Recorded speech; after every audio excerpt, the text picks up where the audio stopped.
Wow, almost 3 years since I last made my previous copy ability list. Time sure does fly. But more to the point. So, copy abilities. I love them. At least when I can enjoy them. Yeah, as awesome as the concept of copy abilities is, not every single ability has left a good impression on me. From the underwhelming to the embodiments of suck. Doesn't necessarily mean all the ones I dislike are bad abilities. Heck, some of these are actually pretty good objectively. But experience has made me look past that. And as for the ones that are bad, well, they're bad. I don't think there's anything else to say here. So let the chaos commence. With new Kirby games come new copy abilities, and in the case of the abilities introduced in Return to Dreamland, Whip was the one that I never found too interesting. Sure, there's fun to be had with just messing around with the whip. Messing around with the whip, you say? Not what I meant. But it feels like it could have been more. While Whip's attacks aren't bad attacks, I personally think most of them don't stand out that much because a lot of them are similar to attacks from other abilities. The only technique of Whip that stands above the other Whip skills is Whip Grab.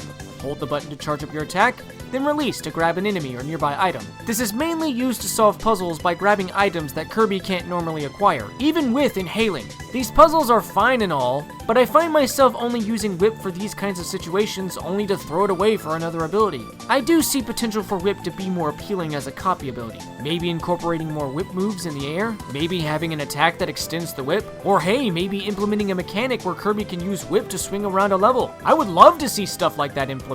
Make it happen, Hal! Oh hey, I got the fighter ability. Wait, backdrop? Game, you lied to me. Well, truth be told, that's not why I dislike this ability. Only found in Kirby's Adventure and Nightmare in Dreamland, Backdrop has Kirby lunge forward in sort of a dash move, grab a nearby enemy, projectile, or star block, and perform one of many wrestling moves with said enemy or item to crush foes and obstacles. This sounds like it could be really good to plow through enemies, right? See, here's the thing with Backdrop, at least in Nightmare in Dreamland. The lunge is all this form has, and it only goes in one direction and you can't angle it. So if you don't hit your target at the precise moment, nothing is accomplished and you're left wide open with no other way to defend yourself. Some of the stages in the game have designs that really don't complement this ability that much. Not saying it can't be usable, I'm saying it's going to be harder to work in those stages than other abilities, especially if a stage contains bottomless pits, which are Backdrop's worst nightmare. And don't get me started on bosses. Until the boss drops a star or projectile, Backdrop can't do jack except dodge attacks and wait. And wait. And wait. And wait. And you get the picture. Now, you're probably wondering why I didn't include Suplex along with Backdrop for this entry since both are practically the exact same. The answer is simple. Pinpoint kick. Just pinpoint kick. You knew this one was coming.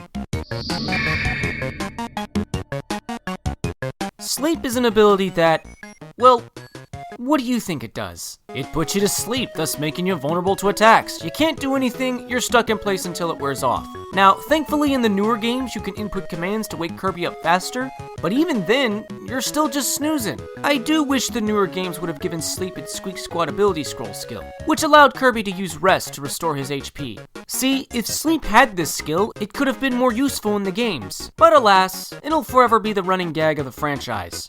Or an actual obstacle in some levels in the series. Seriously, Hal, this is evil! Now, why isn't this higher up on the list? Well, yes, objectively, Sleep is a terrible ability, and one that, in general, I can't really rely on except for saying, "Aww, Kirby's so cute when he's sleeping." Yet, as a gag, I can't really say I have enough negative feelings for Sleep to put it higher. That, and, well, I just dislike the remaining entries more than Sleep. So rest easy, Kirby. One of your worst abilities is one that doesn't bother me too much in my sleep. And now it's time for a little shocker. Yes, you're seeing this right, Plasma is on the list. Now, I'm aware that Plasma is now a part of Spark, and while much of what I have to say about Plasma can be applied to the newer incarnations of Spark save for Return to Dreamland, I'm not counting Spark along with Plasma for this entry since I actually like Spark's original function and some of its attacks. I'm solely looking at Plasma on its own from Superstar and Superstar Ultra. Now, I get why this copy ability is so loved. Its fully charged shots can be devastating to the point of it being kinda broken. Yet, I still have complaints towards it. In order to get its projectiles at max charge, Kirby has to sorta stay in place as you rapidly press the D-pad's directional buttons. And once you have a full charge, you can either choose to release the attack or save it for later. If you choose the latter, the charge will begin to dissipate, meaning you'll have to stop in place once again to fully charge up. Not only do I not like having to halt progression in a level just to get a full charge, but pressing the D-pad so much like this could also tire out your thumb with repeated use of the ability. I admit, it's a good ability, but due to my issues with it, it's not an ability I see myself using that much in Superstar.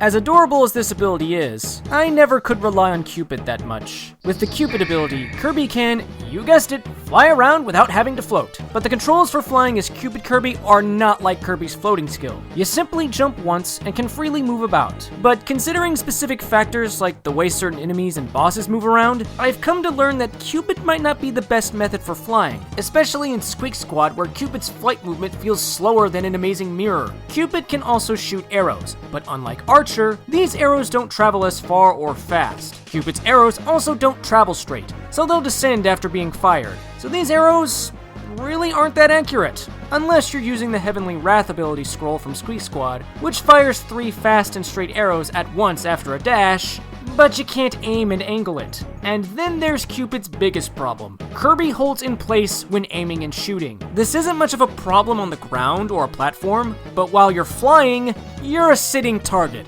So one wrong move and, you're gonna get hit. Thankfully, we have Archer. Sure, you don't have wings to fly in the air with, but its improvements to Cupid's shooting capabilities make up for that. Ah!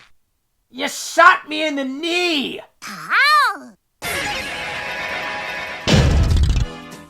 The best way I can describe Circus is visually appealing, but weird to operate. I mean, look at all these moves. They look so cool and flashy and fun. But then I took control of Circus Kirby, and it wasn't as much fun as I had thought. Half of its attacks, while not terrible, are practically stationary, meaning you aren't going to be covering much ground with those moves. As for its other attacks, I dislike them due to their juddering movements. Somersault has Kirby do a couple of flips, only to have him return back to the spot where he started. He does the trick, and then goes back into place.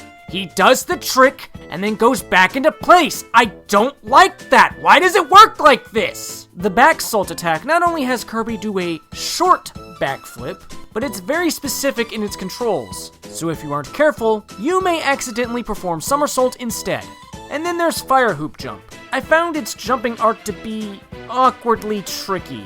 Because the jumping arc of fire hoop jump is so oddly big, it feels like it demands good accuracy to land safely on a platform or land hits on enemies, especially since you can easily jump over enemies and not kill them. The Circus ability feels like a chore to work perfectly. It's one Performapal I just don't like to summon. Oh look, an ability that makes you invincible to standard enemies. That's actually pretty cool. Too bad it slows you down. With the stone ability out of commission in Squeak Squad, the metal ability fills in its role. It functions like stone, being able to ground pound from midair, and as an added bonus, since Kirby is made of metal the whole time he has this ability, enemies will get hurt by simply touching him. But with the transformation into a wrecking ball of steel comes an obvious major downside. Since you're made of metal in this form, you're very heavy, and thus your movement becomes extremely slow. Even when you dash, you're running at the speed of staff, and it doesn't just stop with walking and running. Your flight is also hindered, so in order to go even an inch faster than normal, you have to mash that jump button rapidly. Yeah, no, I'll stick to other abilities, thank you. Really, what's the point of being invincible if you're just gonna end up being dead weight? The closest thing we got to a water ability before the water ability became a thing in the games, the bubble ability is meant to capitalize on Squeak Squad's very useful copy palette mechanic, which stores items and copy abilities for Kirby to use later. It attacks enemies with bubbles and turns them into bubble items when defeated. While it sounds like a great way to stock up on copy abilities, here are the reasons why I never found it all too great. For one, I felt the game gave enough bubble items as it is, so to me, the bubble ability didn't feel that necessary to use. And two, Using Bubble to defeat enemies just doesn't feel as satisfying or effective as using other abilities in the game to kill them. Plus, I've noticed on a repeat playthrough of Squeak Squad that by using Bubble to bubble enemies, you end up with numerous bubbles that you'll probably not want to deal with. And since you need space for treasure chests, sorting these items can take forever and get pretty annoying fast. I get that it has its uses, but Bubble's just not the greatest ability in my book. So, we're at the number 2 spot, eh? Well, let's get this over with. Great. Hold it! There we go. Your services are not needed, like Kirby. So go home. This ability was only ever used in Kirby's Adventure and its remake, and it hardly ever showed up in those games to begin with. Of the stages where the light ability appeared in, 2 of them utilized its function, and that function is... And Kirby said, "Let there be light." And thus the stage was lit up, but now Kirby has no ability, and the enemies are unharmed in the process of using light. Great! Not only is this ability single use, but it also does not damage anything at all.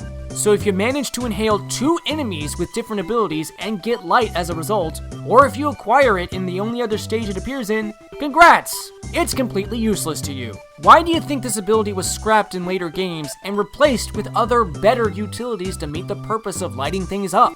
I'm not saying they can't make a light ability good. Heck, I would love to see them make a legitimately awesome version of the light ability. But as it currently stands, the light ability won't amount to anything more than, well, a light.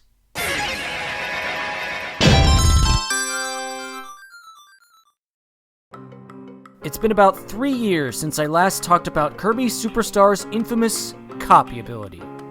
So let's just cut to the chase. Number 1 is the copy ability. Again, why was this ability even created in the first place? The name speaks for itself. You copy enemies' abilities by using the scanner to scan them, or destroy them if they don't give one. But here's the thing, by default, Kirby can copy the abilities of enemies just by inhaling them. You know, his defining feature? So why give Kirby an ability that basically does exactly what he can do naturally? That's just outright redundant. Yes, you can use copy to get Crash from Scarfies, and yes, Crash is an amazing ability, but really, that's just one of the very few positives I can say about this ability. And even then, the positives don't help the copy ability's case that much. For example, alternatively, you can turn the copy ability into the helper, Tack. Now, I'll admit I might have been too harsh toward Tack in the previous copy ability list. He's actually not that bad, especially in multiplayer since Tack is basically another Kirby. Now that I think about it, Tack is more interesting than the actual copy ability he's based on. That's pretty sad. But the biggest defense for copy that, well, pretty much everyone has been telling me over these almost 3 years is, it can be useful in Milky Way Wishes since you can't traditionally copy abilities in that mode. And you're right, it can be useful, when it's the only copy instance deluxe you possess. But why would you want to do that when you could have unlimited uses of all the other abilities in the game? I mean, at that point, the copy instance, for the most part, becomes unnecessary. Heck, I barely even used the dang ability in my own playthrough of Superstar Ultra. It's just one of the most superfluous additions I've ever seen in a game. I'm ChaosKey4013, and really, Kirby does not need a copy ability that copies abilities. He's better off doing what he does best: sucking. Thanks for watching. I hope you guys enjoyed. On the left, you can click annotations to view other videos from me, as well as a mystery video. If you want to stay notified on when I upload new videos, hit that bell icon below. Next time, we'll be doing a 180 and look at my favorite copy abilities from the Kirby series. Until then, this is ChaosKey4013, signing out.